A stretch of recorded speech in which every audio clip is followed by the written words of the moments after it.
Welcome to the Handwriting OT. Today we're going to learn the first of our jump frog capitals. Jump frog capitals start in the starting corner, right up here where our smiley face is. They make a big line down, and then they jump frog back up to the starting corner to finish the letter. So today we are going to learn our capital F. The F starts with a big line and then has two little lines. So we want to make sure we start up here in the starting corner, and we're going to make one big line down, jump frog, little line, little line. Now using our wet, dry, try method, we have our chalkboard, chalk, wet sponge, and paper towel.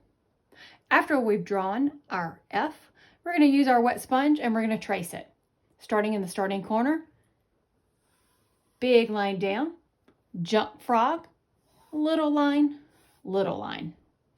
Now we'll take our paper towel and we'll trace it. Big line down, jump frog, little line, little line. And then we'll try it again with our chalk.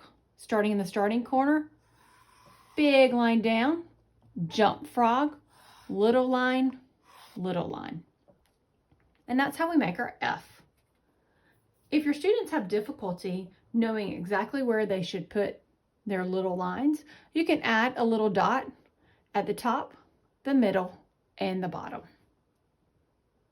Subscribe to the Handwriting OT for more tips and videos.